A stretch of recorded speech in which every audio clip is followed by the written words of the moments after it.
Hello and welcome to the Clinical Care Options Infectious Disease Podcast. I'm your host, Zachary Schwartz. In this episode, we hear from Dr. Linda-Gail Bekker at the University of Cape Town. She shares with us a case study about how patients living with HIV may disengage with care, and she'll talk with us about strategies to really welcome patients back when they do return to care. To learn more, visit the show notes for this episode, and for new episodes, subscribe to the CCO Infectious Disease podcast channel on your favorite player.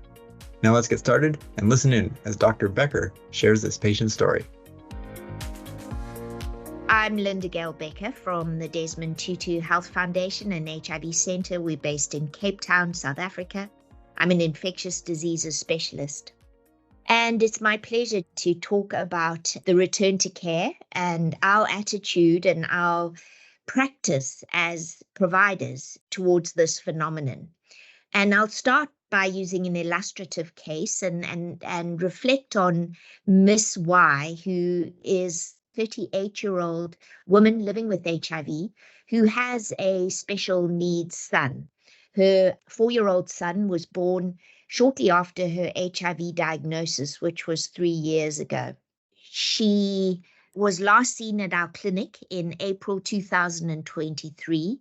Her viral load then was undetectable. CD4 count was 659 cells per milliliter, and she was on triple regimen of tenofovir, lamivudine, and dolutegravir, which is our standard practice. She certainly appeared happy at the time, and although her son was a handful, she had care for her son and all was well. Then she apparently disappeared, and despite 2 attempts to call or trace her, she has not been seen at the clinic since. She then subsequently reappeared somewhat out of the blue 3 weeks ago, complaining of a productive cough. It was obvious that she'd lost quite a lot of weight.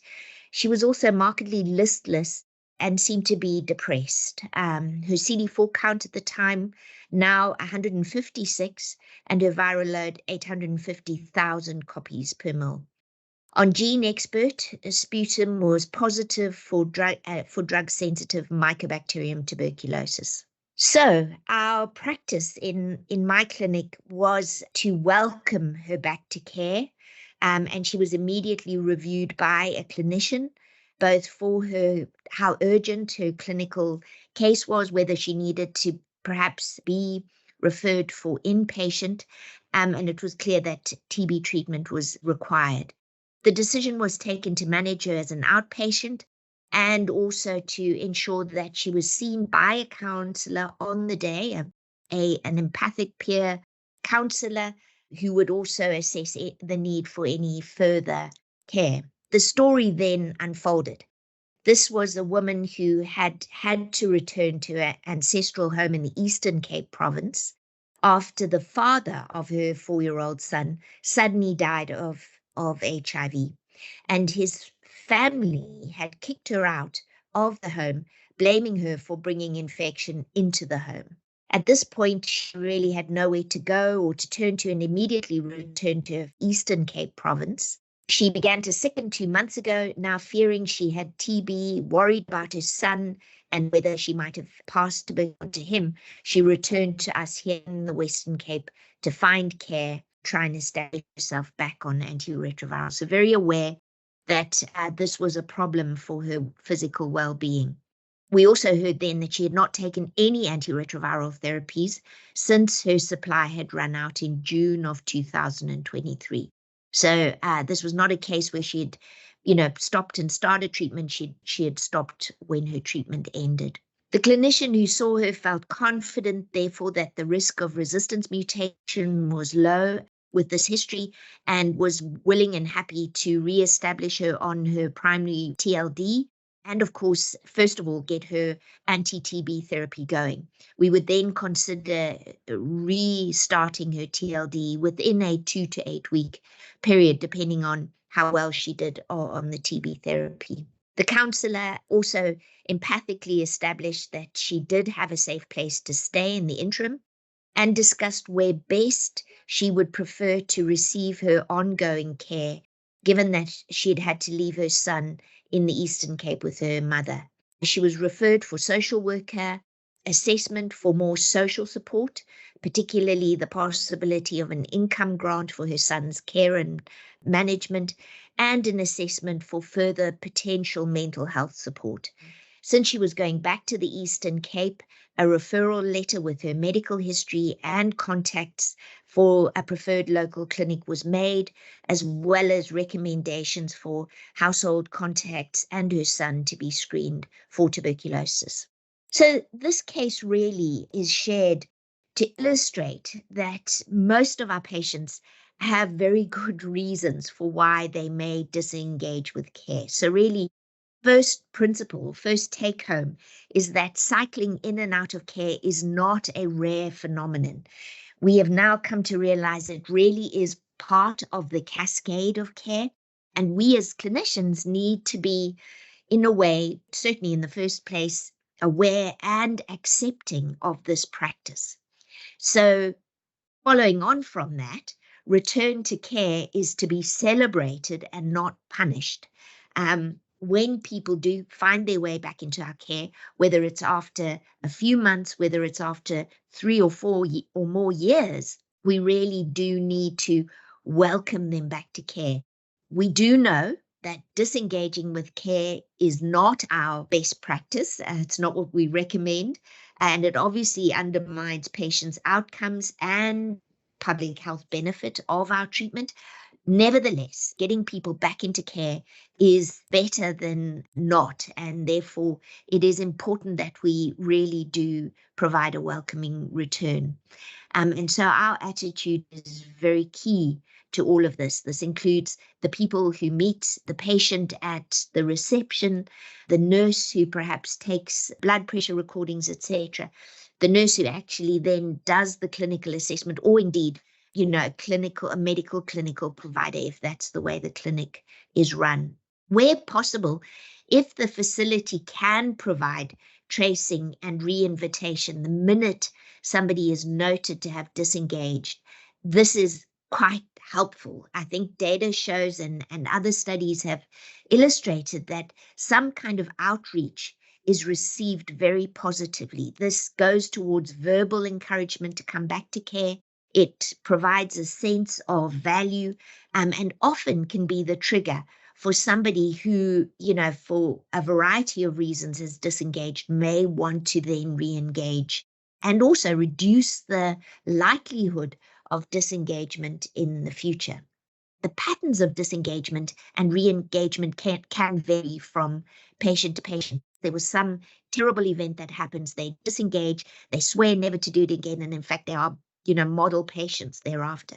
There are others who just, hear their diagnosis, they're asked to start treatment, but they disengage because there's fear of treatment or they haven't completely committed to treatment. So there's a lag before they get into a pattern of solid treatment. There's other patterns where we literally see them engage and disengage a number of times over a period of time. And unless we really get to the heart of why they are disengaging, this may in fact be a reflex continual pattern. And here it's really important to try and establish what is the cause, and can those causes be reviewed and supported and overcome. So in that sense, supported navigation is also often a very valuable aspect. And again, often in particularly our low and middle income country settings, resource limited settings, we don't have navigators readily on hand, but there are some wonderful programs. And here I'll mention, for example, this Vanderi program in Zimbabwe, which has now gone to scale in other surrounding countries, where youth are supported to either stay in care or return to care through these wonderful cats who are peer supporters who bring people back to care. And, I just can't sort of underline the importance of peer support and supported navigation to get people back to care. At the very least, where possible, if people can be supported when they return with empathic peer counseling, to sit down and really try and unpack what has been the reason and what are some of the potential things that the provider and the patient can do to overcome the challenges and to try and reduce the likelihood of further disengagement. So here it is really to identify support structures that may be missing or that the individual has not thought about, to think about ways to build resilience if the issues are around stigma or a particular person who is stigmatizing the patient, to think about and diagnose mental health issues, substance using issues, and other socio-structural or personal issues that the individual may be encountering. It may be as simple as access barriers. So the clinic that is far from their home because they think that's their only option. And, it may be as simple as having a discussion about locating a clinic closer to home. Obviously, health systems can also help here. And this is where differentiated service delivery comes in. So can we perhaps multi-month dispensing for this individual? Can we think about them being able to pick up their treatment through adherence clubs or through a closer access point? There are even systems where people may have treatment couriered to their home, for example. So can the health system think about ways to reduce access barriers? The last point I think I want to make is that patients generally want to have an improved outcome and have the best possible physical health they can. So we need to remember that and work with them to attain that goal. And so when we take that on, as I say, the first thing is don't turn them away at the gate. Don't scold them. Really think about welcoming them back, celebrate, ring a bell, make it a triumphant return, make them feel valued, and then work through with them to see how it is possible to reduce the possibilities of disengagement happening once again. And I think this is the way that we also reach the third 95, but we also reach that very important fourth 95, which is about the quality of care for our patients. It's about making sure our patients go beyond just surviving, but they actually begin to thrive and they become patients who live long with their HIV. Thank you, Dr. Bekker, and thanks to you, our listeners, for joining in. To view the full program on welcoming patients back to care, please click the link in the show notes, and be sure to check back regularly for more episodes on important infectious disease topics. See you on the next podcast soon.